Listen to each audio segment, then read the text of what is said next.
Preview.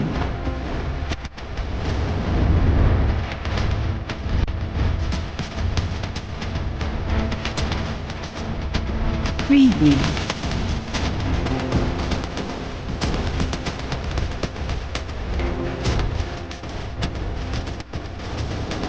Preview.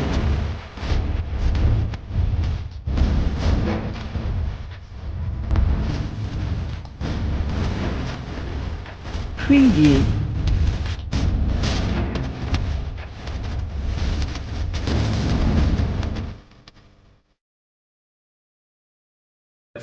People ఇక్కడ ఈ state bank Chettipalli branch నా పేరు రవికుమార్, చీఫ్ మేనేజర్గా పనిచేస్తున్నాను.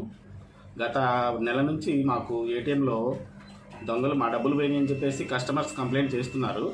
మా దగ్గర దగ్గర ఒక 4-5 కంప్లైంట్స్ వచ్చింది. దాంట్లో 3 అయితే సస్పెక్టెడ్గా ఉన్నవి.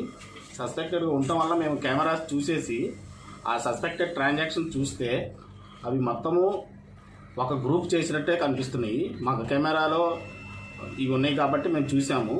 ఈరోజు 6:30 ఆ టైంలో 6:30 నుంచి 7 లోపు సేమ్ పర్సన్స్ వచ్చారు. వచ్చినప్పుడు మేము కొంచెం అనుమానించి వాళ్ళని పట్టుకోవడం జరిగింది. 30,000 నుంచి 50,000 వరకు కస్టమర్ అకౌంట్ నుంచి వీళ్ళు డబ్బులు తీసుకోవడం జరిగింది. 4-5 ఉన్నారండి మొత్తం. వీళ్ళంతా ముఠాగా తయారయ్యి వీళ్ళు ఏటీఎంలో నుంచి కస్టమర్స్ దగ్గర నుంచి తెలియని వాళ్ళు ఉంటారు కదా, కస్టమర్స్ వాళ్ళు ఏటీఎం కార్డు పెట్టినప్పుడు అది బయటికి తీస్తారు. డబ్బులు రావట్లేదని చెప్పేసి పక్క ఏటీఎంకు మళ్ళీ ఇస్తారు కస్టమర్స్. మళ్ళీ ఇచ్చేసి వీళ్ళు ఫస్ట్ ఆపరేట్ చేసిన ఏటీఎంలో నుంచి ఆ పక్కన ఆపరేట్ చేస్తూ ఉంటాడు కస్టమర్. చేస్తున్నప్పుడు ఆ పిన్ నెంబర్ చూసి ఇక్కడ కొట్టేస్తాడు. ఎందుకంటే ఇది లైవ్లోనే ఉంటుంది ఈ ఏటీఎం. కొట్టేసి వీళ్ళు డబ్బులు తీసేసుకుంటాడు. మేము దగ్గర నెల నుంచి చూస్తున్నాం సార్.